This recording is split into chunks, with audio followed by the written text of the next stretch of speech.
Good morning students. स्वागत आप सबका।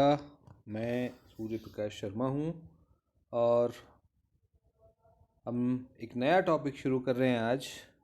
टॉपिक है हमारा प्रतिनिधित्व के सिद्धांत, थियरीज ऑफ रिप्रेजेंटेशन।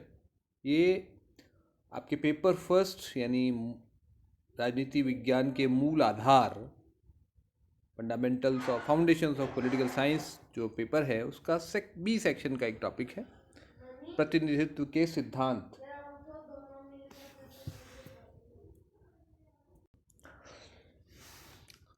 तो शुरू करते हैं अपनी बातचीत।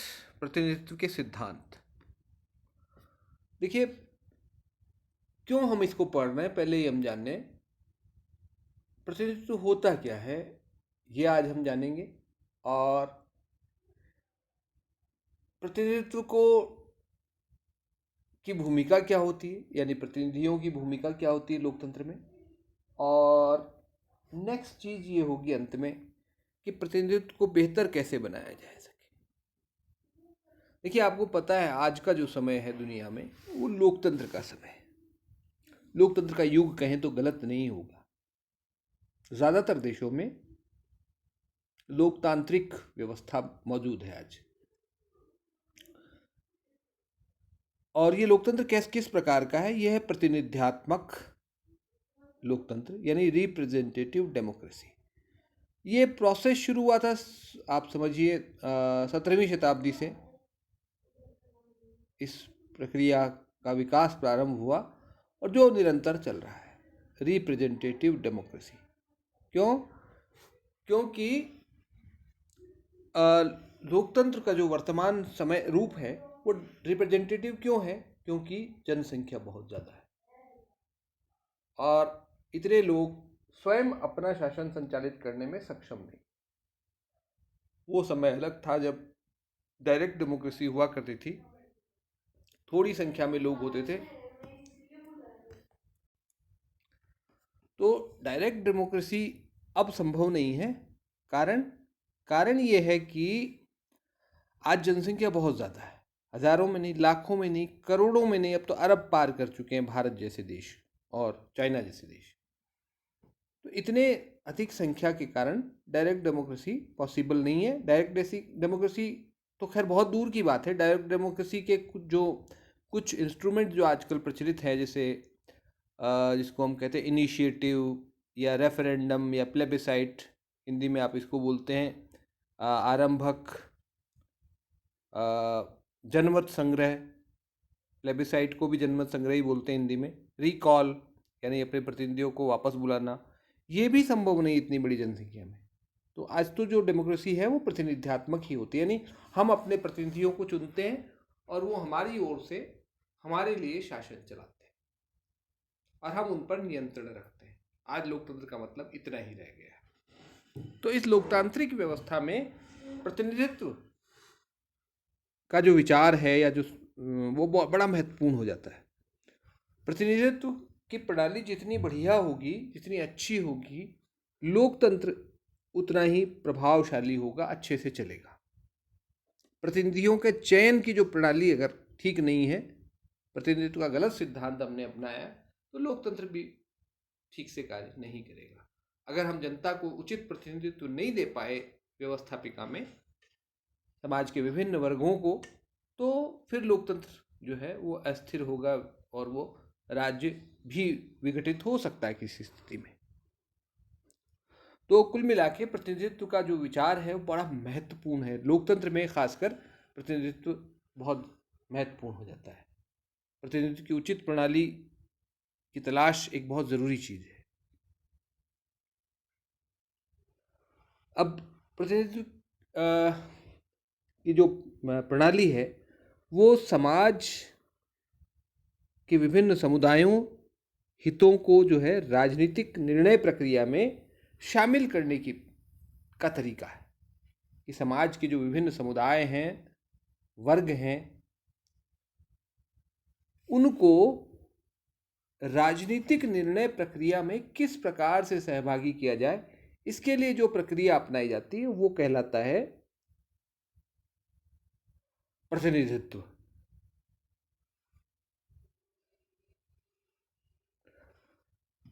नेक्स्ट स्लाइड की बात करते हैं। प्रतिनिधित्व होता क्या है, इसको समझने की कोशिश करते हैं। एक लेखक हुए आर.बी. जैन, वो लिखते हैं कि निसंदेह प्रतिनिधित्व एक अस्पष्ट अवधारणा है जिसने लंबे समय से उपयोग के कारण परस्पर विरोधी अर्थ ग्रहण कर लिए। प्रतिनिधित्व जो शब्द है, रिप्रेजेंटेशन जो शब्द है, वो बहुत लंबे समय से प्रचलित रहा है और इस कारण से इसके विभिन्न अर्थ हो गए हैं। अलग अलग अर्थों में लोगों ने इसको प्रयोग कर लिया है। कई बार इसको हम सामान्य अर्थ में प्रयोग करते हैं, कई बार विशिष्ट अर्थ में प्रयोग करते हैं। अगर हम सामान्य अर्थ की बात करें तो सामान्य अर्थ में इसका अभिप्राय ये है कि कोई भी संगठन जो आकार में इतना बड़ा है और इतना बिखरा हुआ है कि उसके सारे सदस्य इकट्ठे होकर के कोई निर्णय करने की स्थिति में नहीं है, तो प्रतिनिधित्व की समस्या महसूस की जाती है। प्रतिनिधित्व की आवश्यकता कब पड़ती है? जब किसी संगठन में लोगों की संख्या बहुत ज़्यादा है और वो बहुत बिखरे हुए हैं, फैले हुए हैं ज्योग्राफिकली, और वो ये भी चाहते हैं कि निर्णय हमारी इच्छा के अनुसार हो। तो क्योंकि वो एक जगह इकट्ठे नहीं हो सकते, संख्या में ज़्यादा होने के कारण या बिखरे होने के कारण भी, कभी कभी संख्या में ज़्यादा न भी हो, मान लीजिए, तो बिखरे हुए हैं तो इकट्ठा होना बार बार संभव नहीं होता। तो ऐसे में वो प्रतिनिधित्व की प्रणाली का सहारा लेते हैं निर्णय करने के लिए। ये सामान्य अर्थ है, कोई भी संगठन पर लागू हो जाएगा। लेकिन क्योंकि हम राजनीति विज्ञान के विद्यार्थी हैं, तो राजनीति विज्ञान में ये सामान्य अर्थ से काम नहीं चलेगा, यहाँ पर तो राजनीतिक अर्थ देखना पड़ेगा। तो जब हम राजनीति विज्ञान में प्रतिनिधित्व के सिद्धांत की बात करते हैं तो हम शासन प्रणाली की बात करते हैं। मुख्य रूप से शासन प्रणाली में इसकी क्या भूमिका, उसको समझने की कोशिश करते हैं। तो विशिष्ट अर्थ में प्रतिनिधित्व एक प्रक्रिया है, प्रोसेस है, कंटिन्यूस चलता है। एक बार नहीं कि चुनाव कर दिया आपने, खत्म हो गया प्रतिनिधित्व, ऐसा नहीं है। इट्स ए कंटिन्यूस प्रोसेस, लगातार चलता है। प्रतिनिधि और जनता के बीच जो इंटरेक्शन होता है वो भी प्रतिनिधित्व के अंतर्गत ही आता है। केवल चुन देने तक सीमित नहीं है प्रतिनिधित्व का अर्थ, इससे कहीं ज़्यादा अर्थ रखता है। तो इसको समझिए हम कि प्रतिनिधित्व एक प्रक्रिया है जिसके द्वारा समस्त नागरिकों अथवा उनके एक भाग की अभिवृत्तियां, आकांक्षाएं तथा दृष्टिकोण उनकी सहमति से उन्हीं में से कुछ के द्वारा शासकीय निर्णयों का रूप ग्रहण करते हैं तथा उन पर भी बाध्यकारी होते हैं जिनका प्रतिनिधित्व किया जा रहा है। ये इसका एक टेक्निकल अर्थ हम कह सकते हैं।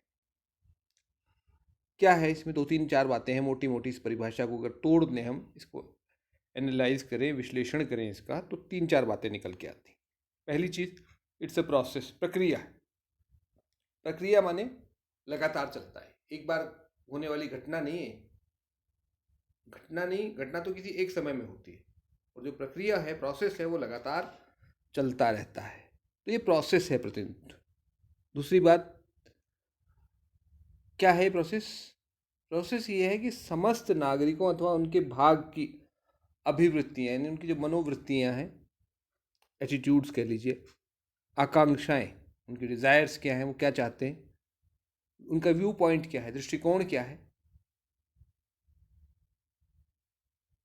इसके आधार पर उन्हीं में से कुछ लोग अगर सरकारी निर्णयों में उनको क्रियान्वित करते हैं, लोगों की इच्छा को, लोगों की आकांक्षा को, लोगों की अभिवृत्तियों को सरकारी निर्णयों का रूप देते हैं और वो निर्णय जनता पर भी बाध्यकारी होते हैं, तो उस प्रक्रिया को, उस पूरी प्रोसेस को प्रतिनिधित्व कहते हैं। यानी जनता ने अपनी बात पहले चुना लोगों को, उनके माध्यम से उन जनता की जो इच्छाएं हैं वो सरकारी निर्णयों का रूप ग्रहण करती हैं, कानून के रूप में और अन्य सरकारी आदेशों के रूप में, और फिर जनता पर वो लागू होते हैं। तो ये पूरा प्रोसेस जो है कहलाता है रिप्रेजेंटेशन या प्रतिनिधित्व। और राजनीति विज्ञान में हम प्रतिनिधित्व का इस विशिष्ट अर्थ को ही महत्वपूर्ण मानते हैं। अब हम बात करते हैं प्रतिनिधित्व के सिद्धांतों की। तो ये क्लियर है मेरे ख्याल से अब तक जो हमने ये पढ़ा कि प्रतिनिधित्व का अर्थ क्या है। प्रतिनिधित्व एक प्रक्रिया है। राजनीति विज्ञान की जब हम बात करते हैं तो प्रतिनिधित्व एक प्रक्रिया है जिसके माध्यम से जनता की इच्छाएं और आकांक्षाएं, अभिवृत्तियां, जनता का दृष्टिकोण सरकारी निर्णयों के रूप में परिवर्तित कर दिया जाता है जनता के ही कुछ लोगों के द्वारा, और वो जनता पर भी बाध्यकारी होता है। तो इस प्रक्रिया को कहते हैं हम प्रतिनिधित्व। प्रतिनिधित्व की समस्या मुख्यतः लोकतंत्र की समस्या है। ये हमने अब तक बात की। प्रतिनिधित्व की प्रणाली जितनी अच्छी होगी, जनता को जितना उचित सही प्रतिनिधित्व मिलेगा, उतना ही लोकतंत्र प्रभावी होगा। अब हम बात करते हैं प्रतिनिधित्व के सिद्धांत, theories of representation. Alan R Ball एक विद्वान है। उन्होंने प्रतिनिधित्व के सिद्धांतों को दो भागों में बांटा है। पहला उदार लोकतंत्रात्मक सिद्धांत और दूसरा समाजवादी या समुदायात्मक सिद्धांत के लिए, जिसको यूँ कहें कि सोशलिस्ट और कलेक्टिविस्ट थियरी दूसरी वाली, और पहले वाला लिबरल डेमोक्रेटिक थियरी। क्या हैं ये दोनों? इनको दोनों को समझ लगते हैं। सबसे पहले उदार लोकतंत्रात्मक सिद्धांत को समझते हैं। यहाँ पर क्या मान्यता, किस मान्यता पर आधारित है ये? पहली बात तो ये कि ये मानता है कि व्यक्ति के अधिकारों पर बल देता है, यानी प्राकृतिक अधिकार जिनको कोई छीन नहीं सकता, जिनके बिना व्यक्तित्व का विकास संभव नहीं है व्यक्ति के, ऐसे प्राकृतिक अधिकारों की बात करता है। और साथ में शासन की सीमित शक्तियों की बात करता है ताकि जनता के अधिकार सुरक्षित रह सकें। दूसरी बात, ये व्यावसायिक या वर्गीय प्रतिनिधित्व के स्थान पर क्षेत्रीय जो प्रतिनिधित्व यानी टेरिटोरियल रिप्रेजेंटेशन की बात करता है। यानी प्रतिनिधित्व का आधार क्षेत्र है, भौगोलिक विशिष्ट भू क्षेत्र में रहने वाली जनता का प्रतिनिधित्व करेगा कोई प्रतिनिधि, न कि किसी व्यवसाय या वर्ग का प्रतिनिधि होगा। यानी ये पृथक निर्वाचन प्रणाली जो हमारे यहाँ अंग्रेजों ने शुरू की थी, उस प्रकार की प्रणाली का विरोधी है कि मुसलमानों का प्रतिनिधि मुसलमान होगा, सिखों का प्रतिनिधि सिख होगा, ऐसा नहीं होगा, महिलाओं का प्रतिनिधित्व महिलाएं करेंगी। इस प्रकार के विचारों में विश्वास नहीं करता है ये विश्वास करता है कि क्षेत्र विशेष का प्रतिनिधि होगा, फिर चाहे वहाँ उस क्षेत्र में मुस्लिम रहते हों, चाहे हिंदू रहते हों, चाहे महिलाएं हों, चाहे कोई व्यवसाय के आधार पर लोग रहते हों, उसका उस आधार पर प्रतिनिधित्व नहीं होगा। तीसरी बात, जनता जो है वो बुद्धिमान है और इस कारण से व्यक्ति जो है अपने और समाज के हितों के मध्य जो है सामंजस्य बना पाने में सक्षम है। व्यक्ति इतना समझदार है कि वो अपने और समाज के बीच के हितों को जो है समझ सकता है और दोनों के बीच तालमेल बिठाने में सक्षम है। उस पर किसी बाध्यकारिता की ज़रूरत नहीं, बंधन की ज़रूरत नहीं पड़ेगी, दबाव की ज़रूरत नहीं है। वो खुद इतना समझदार है, वो जानता है कि किस सीमा तक उसको अपने हितों पर ध्यान देना है, किस सीमा तक समुदाय के हितों की बात करनी है। नेक्स्ट, सार्वभौमिक वयस्क मताधिकार की बात करता है ये, यानी एक निश्चित उम्र के बाद हर व्यक्ति को बिना किसी भेदभाव के संपत्ति या अन्य किसी भेदभाव के वोट देने का अधिकार मिले। गुप्त मतदान, सीक्रेट बैलेट जिसको हम कहते हैं, और नेक्स्ट ये नियतकालिक स्वतंत्र और निष्पक्ष चुनाव, एक निश्चित समय के बाद जो है चुनाव हो स्वतंत्र और निष्पक्ष तरीके से, इसमें विश्वास करता है। नेक्स्ट, दूसरा जो सिद्धांत है वो समाजवादी या समुदायवादी सिद्धांत है। वो क्या मानता है? पहली बात ये मानता है कि व्यक्ति के स्थान पर ये वर्ग को महत्व देता है कि प्रतिनिधित्व वर्ग विशेष का होना चाहिए, जो समाज का जो सर्वहारा वर्ग है उसका प्रतिनिधित्व करने की ज़रूरत है, व्यक्तियों के प्रतिनिधित्व की ज़रूरत नहीं है, क्योंकि व्यक्ति अकेले नहीं होता, वो वर्ग के रूप में उसकी पहचान होती है। दूसरी बात, लोकतंत्र का अर्थ सामाजिक समानता तथा आर्थिक शोषण का भाव या सामाजिक आर्थिक न्याय पर आधारित जो व्यवस्था होगी उसको लोकतंत्र मानते हैं। केवल मताधिकार से लोकतंत्र नहीं होता, सामाजिक आर्थिक समानता के बिना राजनीतिक लोकतंत्र बेकार है, ये मानते हैं। तीसरी बात, वो मानते हैं कि समाजवादी समाज में एक ही दल की महत्वपूर्ण भूमिका होती है। समाजवादी समाज से पूर्व तो बहुत सारे दल हो सकते हैं, जब साम्यवादी समाज की स्थापना हो जाएगी तो फिर अन्य दलों की आवश्यकता नहीं, केवल साम्यवादी दल ही जो है वो सही प्रतिनिधित्व कर सकेगा बहुसंख्यक वर्ग के हितों का। नेक्स्ट, तो ये चीज़ हो गई प्रतिनिधित्व के दो वो अलग अलग सिद्धांत हैं। हम जो मुख्य रूप से बात करेंगे वो पहले वाले सिद्धांत के अंतर्गत, यानी उदारवादी जो सिद्धांत है लोकतंत्र का प्रतिनिधित्व का, उसकी बात करेंगे। उसी के अब हम जो बात करेंगे आगे की जो चर्चा हमारी है वो उसी पर होगी। प्रतिनिधित्व तथा अनुक्रियाशीलता, रिस्पॉन्सिवनेस, यानी प्रतिनिधित्व की जैसे हमने बात की कि प्रतिनिधित्व केवल एक घटना नहीं है, केवल चुनाव नहीं है। प्रतिनिधित्व एक सतत निरंतर चलने वाली प्रक्रिया है।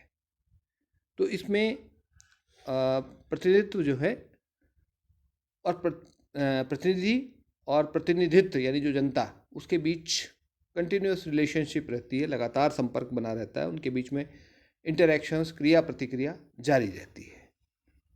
तो दो लेखक हैं, हिंज युलाव और काप्स, उन्होंने इस अनुक्रियाशीलता यानी रिस्पॉन्सिवनेस के 4 आयाम, 4 डायमेंशंस की बात की है, या 4 एस्पेक्ट्स की बात की है, आयामों की बात की है। पहली नीति अनुक्रियाशीलता, यानी नीति संबंधी पॉलिसी रिस्पॉन्सिवनेस, यानी कोई पॉलिसी बनाई जानी है तो उस पर जनता का फीडबैक लेना, और अगर कोई पॉलिसी बनी है तो उस पर जनता का फीडबैक लेना, और कोई पॉलिसी बनाई जा रही तो उस पर जनता का राय ले करके काम करना, ये कंटिन्यूस प्रोसेस चलता रहता है। दूसरा सेवा, सर्विस रिस्पॉन्सिवनेस, यानी जनता को विशिष्ट सेवाएं प्रदान करने के लिए रिस्पॉन्सिव। तीसरी बात आवंटन अनुक्रियाशीलता, आवंटन मतलब जैसे संसाधन अपने निर्वाचन क्षेत्र के लिए, जैसे हर प्रतिनिधि कोशिश करता है कि उसके क्षेत्र में कोई बड़ी योजना को शुरू करा सके, कोई अस्पताल बनवा सके, कॉलेज खुलवा सके, इस प्रकार के प्रयास जो करता है वो आवंटन, एक तरह से ग्रांट्स ला सके अपने क्षेत्र के लिए। नेक्स्ट प्रतीकात्मक, सिंबॉलिक रिस्पॉन्सिवनेस होती है। इसमें ये होता है कि कई बार किसी अपने क्षेत्र की कोई महत्वपूर्ण जो घटना है उसके प्रति अनुक्रियाशील होना पड़ता है, उसको उसके प्रति मतलब रिस्पॉन्स देना पड़ता है उस घटना को, भले उससे कोई विशेष उस क्षेत्र को लाभ नहीं हो रहा, लेकिन उससे जुड़ के रहना पड़ता है प्रतिनिधि को, ताकि जनता को ये लगे कि ये हमारा प्रतिनिधि है। अब हम बात करते हैं प्रतिनिधियों की भूमिका।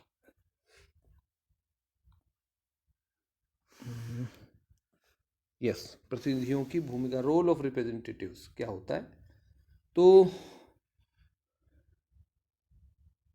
देखिए, लोकतंत्र में वैसे तो शासन के हर रूप में शासक और शासितों के बीच के संबंध बड़े महत्वपूर्ण होते हैं, लेकिन लोकतंत्र में ये बड़े महत्वपूर्ण होते हैं और भी महत्वपूर्ण होते हैं। और राजनीति विज्ञान जो है इन्हीं संबंधों पर विचार करता है।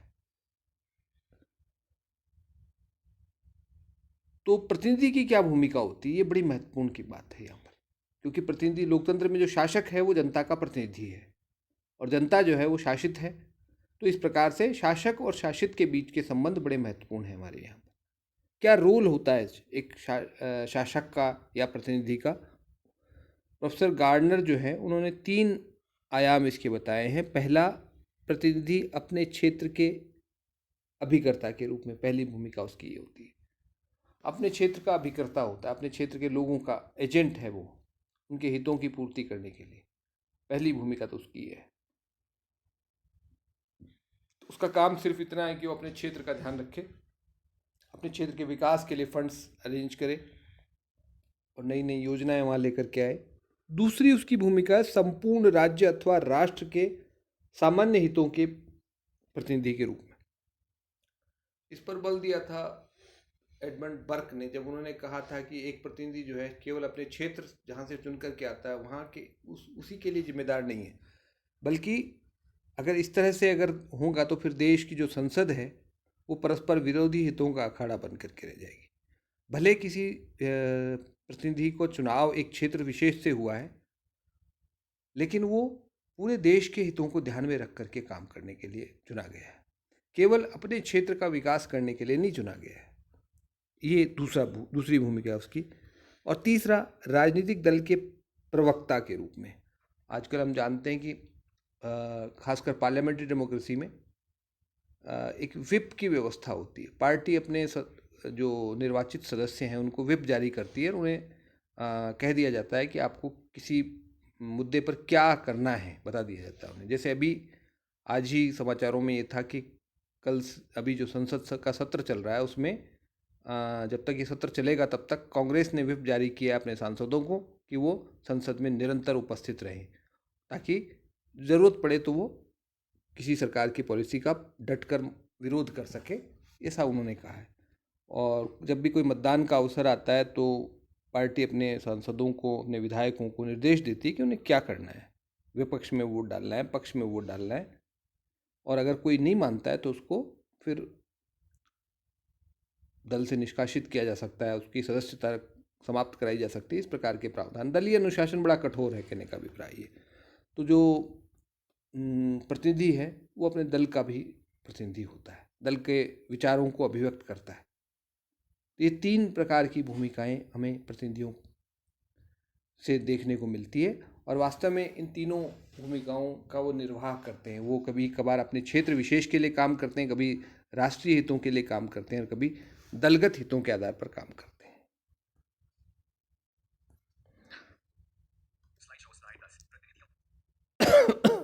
इसी को हम आगे देखते हैं। एक लेखक और हैं जॉन वाल्की, उन्होंने भी इस प्रकार की इसी को दूसरे तरीके से समझाया है। उन्होंने कहा है कि एक तो भूमिका होती है अभिकर्ता न्यासी की भूमिका, यानी या तो एजेंट के रूप में काम करता है या जनता की शक्तियों को जनता के हित में प्रयोग करें, ट्रस्टी के रूप में। इसको अंग्रेजी में कहें तो वो हो गया डेप्यूटी ट्रस्टी रूल, यानी या तो डेप्यूटी के रूप में काम करेगा या ट्रस्टी के रूप में काम करेगा। डेप्यूटी मतलब जनता के निर्देशों को एग्जीक्यूट करेगा, जनता जैसा निर्देश दे वैसा करे। और ट्रस्टी है कि जनता से बार बार पूछने की जरूरत नहीं, जनता के हित में जो उचित हो उस रूप में कार्य करेगा। दूसरा भूमिका उसकी सुविधा प्रदाता या तटस्थ भूमिका। फैसिलिटेटर है वो, समाज के जो विभिन्न इंटरेस्ट ग्रुप्स हैं उनके हितों के मध्य तालमेल बिठाने का काम करता है, उनसे बातचीत करके उनके हितों के मध्य सामंजस्य बिठाने की कोशिश करता है और इस प्रकार से वो तटस्थ भूमिका निभाता है, एक मतलब अंपायर की भूमिका निभाता है, सभी हितों के बीच सामंजस्य बनाने की कोशिश करता है। और तीसरी भूमिका उसकी जिला, राज्य या राष्ट्रीय भूमिका, यानी या तो अपने जिले का प्रतिनिधित्व करता है, अपने जिले के लिए काम करेगा, या अगर राज्य का प्रतिनिधि, जैसे अमेरिका में सीनेट है तो सीनेट में हर राज्य के 2 प्रतिनिधि होते हैं, तो वो अपने राज्य के हित के लिए काम करेगा या फिर राष्ट्र के हित के लिए काम करेगा। तो इस प्रकार ये लगभग कुछ उसी तरह की बात उन्होंने भी की है। तो अब हम फिलहाल यहीं तक रखते हैं, इसका दूसरा पार्ट हम बनाएंगे जिसमें हम प्रतिनिधित्व के विभिन्न प्रकारों की बात करेंगे। तो इनकी चर्चा क्योंकि फिर लंबा हो जाएगा वीडियो, तो आप इतना फिलहाल इसको देखें, समझें, और कोई कठिनाई हो तो आप व्हाट्सएप पर मैसेज करें या यूट्यूब पर भी कमेंट करके अपना प्रश्न रख सकते हैं। धन्यवाद।